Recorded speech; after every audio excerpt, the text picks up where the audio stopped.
I am the only live performance in this piece. However, the other characters will be introduced to you as recipients of letters, so it's fitting that I'm in unsent letters. Their names will be revealed on the screen behind me. And there are several trigger warnings with this piece.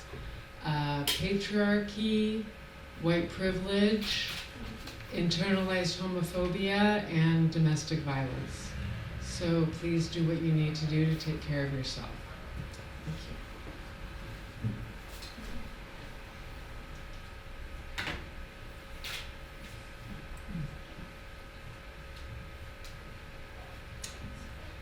This letter was supposed to be for you, but as I sit here trying to write this, everything is coming back right now in my body. Nausea, shivering, tight muscles. I thought I was done, better. I decided that I was on January 1st. New Year's, I'm cured, I cried. But then there was that time last month, we were at Lauren and Ingrid's house, and Ingrid said that thing, okay, I'll say it. She critiqued me for going to rape relief because of their anti-trans women position. I completely lost it. I wasn't even in the room at that point. Shaking uncontrollably, crying, heart beating out of my body, oblivious to anything around me, and then exhaustion when it ended. It wasn't her objection that triggered me. I felt bad about that. It was being reminded of why I did call them. I was looking for an advocate to come with me to the second court-sanctioned meeting I had to attend with him and a lawyer in their office for 3 hours. This is why I'm doing this, talking with you all, exposing my guts and dirty laundry. Because what sort of a legal system requires a person to sit in a room by themselves with their abuser? A misogynistic, patriarchal, white supremacist one that requires people to split their mind into rational and emotional and throw out the emotional. I keep thinking how I shouldn't complain, how I for once am experiencing something really bad in my privileged white life, how I shouldn't complain. It's not like he beat you. A response from more than one lawyer. No, he didn't use knives or fists, although I often wished that he would have. Some physical destruction on my body to explain the tormenting pain. This is what he did do. Put me down, bullied, threatened, stonewalled, gaslighted, gave me an anxiety disorder, ruined my career, broke my soul, destroyed close relationships, damaged my children, left me penniless, homeless, in a constant state of fear, out of touch with reality, surveilled, made me hate myself, shattered my trust, destroyed my dreams, turned me into an alcoholic, a scared, hopeless shadow of myself. I speak in the past tense only in an attempt to rewire my brain. Tell myself it's over, done. He is no longer a threat. But he continues. I must change. What made all of this worse is that I'm a professor of gender studies, and he a critical theorist, feminist, academic. The institution I had turned to many years ago to explain my life, to heal, to find solace and meaning had failed me. How could I, of all people, be in an abusive relationship? And he couldn't be abusive. He confronts privilege. He defends the oppressed. The result being that I blame myself, tried to be better in my performance of wife and mother, and did what women have done for centuries, try to change myself in defense of a man. Maybe this is the real feminist awakening in a heteropatriarchal society. Doesn't matter what kind of a woman you are, you will always be hated for behaving anything like a woman. Then I went public, and the real trauma began.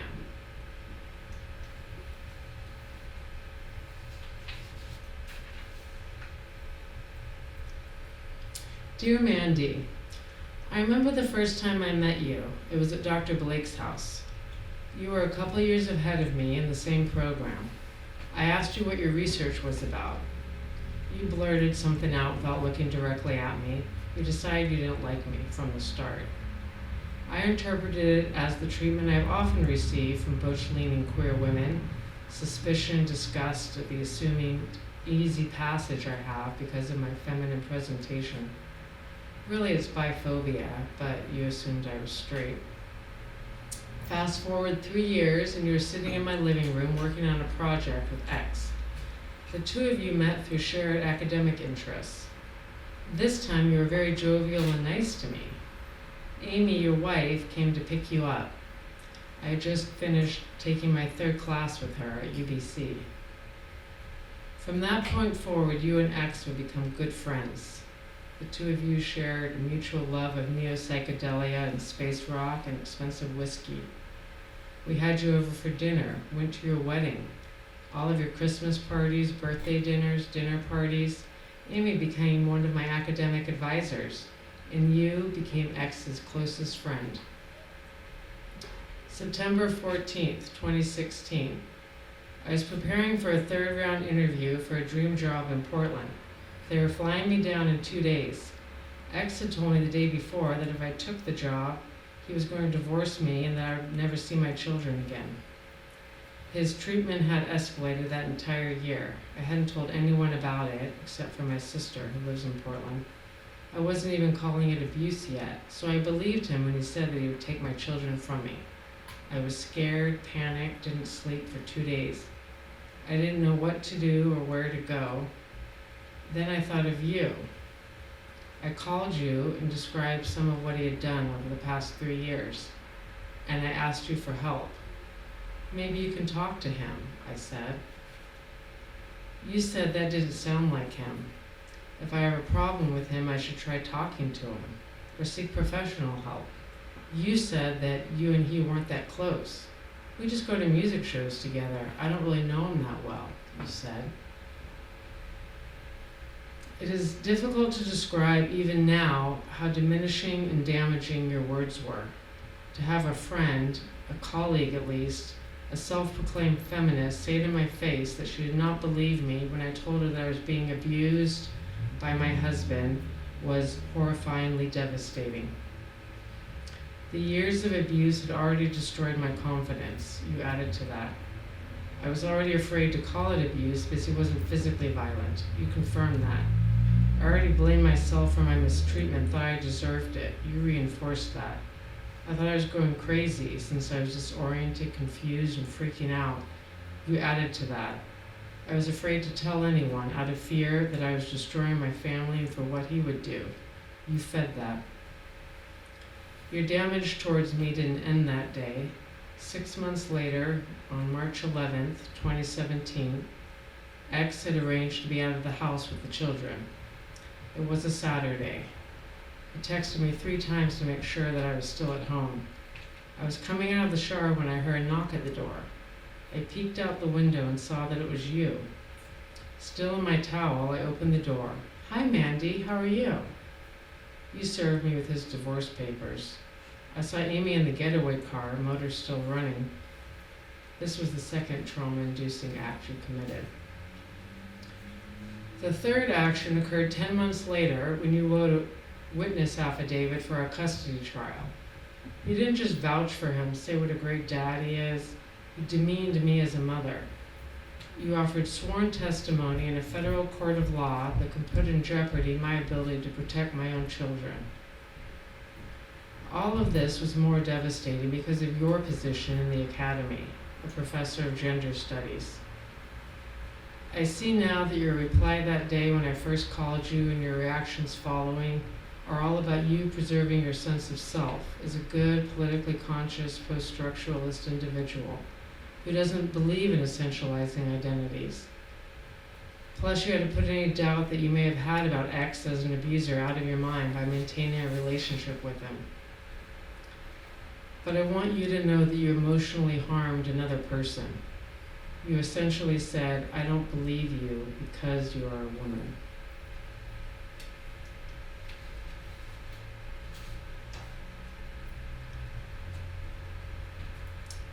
Dear Dr. Elterman, for you I use your real name as a warning to any and all women who may be subject to your services, a public calling out of your misogyny. You, an officer of the court, I paid you $7,000 to assess my fitness as a parent, a Section 211 report. Funny then how our session turned into a forensic psychological assessment. He asked me about my childhood, the mental health of everyone in my family, my dating and sexual history. When I told you that X went into a jealous rage the 2 times I befriended men, to the point of driving around the neighborhood searching for one and hacking into my computer to plant spyware to track down the other, you replied, "Well, were you having an affair?" The interrogation/interview lasted 2 hours, followed by an hour of personality tests. You spent 10 minutes on questions about my parenting. Next came the reference checks. You called my people, longtime mom friends who could vouch for my calm demeanor around my children, my role as the primary caregiver. You didn't include any of my witnesses' testimony in your final report. A 211 report is prepared by a psychologist for the courts in custody cases. The psychologist is to make a recommendation on what living recommendations are in the best interest of the children. Since it is sworn testimony, the recommendations by the psychologist are almost unilaterally adopted by judges. Your report included the following. Ms. Scortes presented as a serious, nervous woman who was extremely defensive and hypervigilant. She seemed emotionally distracted and confused. I'm somewhat concerned about Ms. Scortes' angry outbursts and yelling while living with X. Your final recommendation was that my children would be better off staying in Vancouver with their father rather than moving to Portland with me. Later, after I fired my lawyer who suggested I hire you, I did some investigation of my own on you.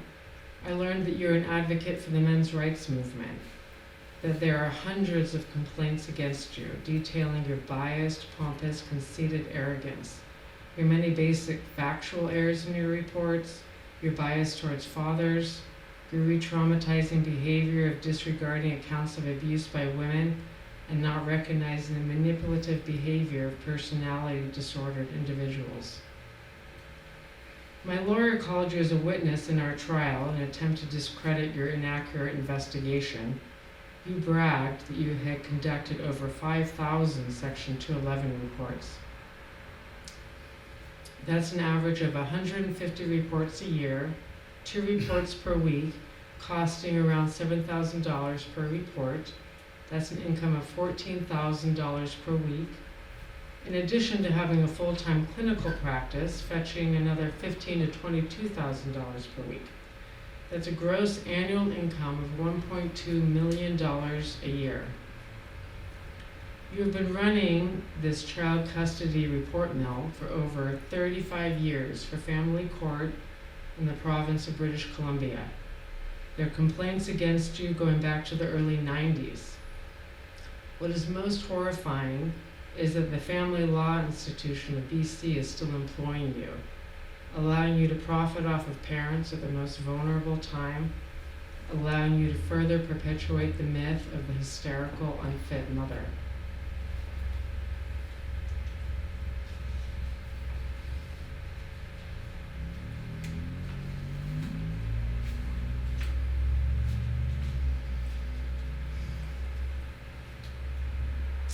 May 29th, 2018. Dear Sam, when I'm with you, you lower my self-esteem, make me question my self-worth, make me feel bad. Am I too emotional, crazy, a nag, have too much baggage? Why doesn't this person like me anymore? They used to be so nice and loving. You took me to Finch's on our second date, knowing I'd like the vintage furniture and book-lined walls. You bought a year-long family pass to the gondola for my kids and I. Constant adoring messages and love poems in the beginning. So I do things to try to get some of that back, to get attention and reassurance from you. That is the insecurity that you say I have, or the healing that I need to do. You don't remember anything about my life or schedule. You're never available. You're completely inconsistent. I never know how your mood is going to be. You silence me, constantly tell me I'm wrong for what I feel, that you need peace and won't stand for fighting. My needs or wants are never considered. You made me choose between the best interest of my children and being faithful to me.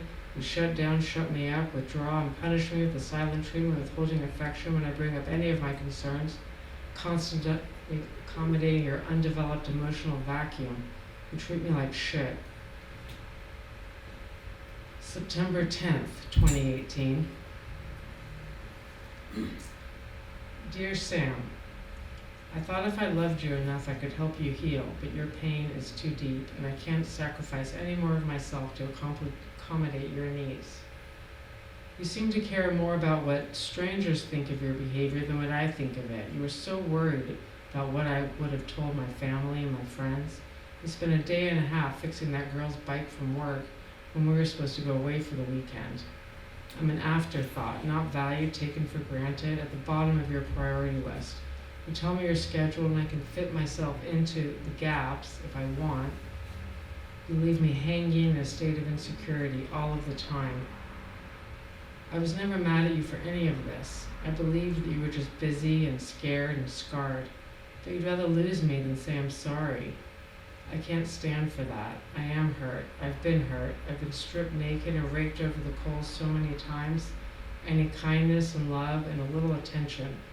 I gave you all three, plus a home and my bed. And when I finally opened my mouth to say, wait, stop, honey, you're taking too much. You have to put a little back in or I'll be totally depleted. You get mad, go silent, and retreat so far into your cave that I can't even see you. You could have just said, I want to be with you, but I can't handle it. You didn't have to leave me, ripped open, guts pouring out, and say, go, I'll see if I miss you. October 11th, 2018. I woke up at 4 a.m. from a bad dream and stress. In my semi-consciousness, I reached for you. Then I remembered you were in bed with another woman.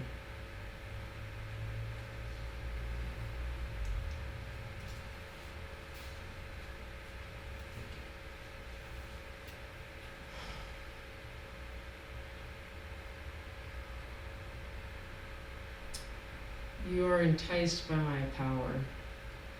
There is something about you that I can't quite put my finger on, you say. I've never met anyone like you.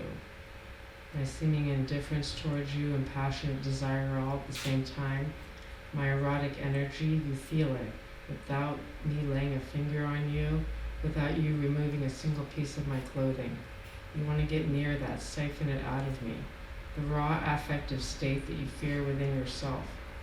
I will be a surrogate for your emotions, the mother for your wounded soul. Feel what you are supposed to feel. Say what you wish you could say. You will take.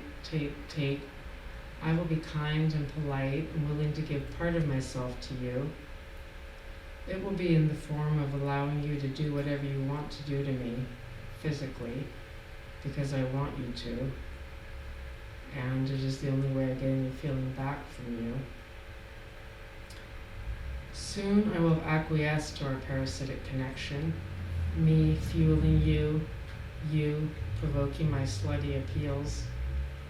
But my completeness will not come from another person who only takes what they do not have. And your gender is the least interesting thing about you. You will sense this and be confused as to why you can't have all of me.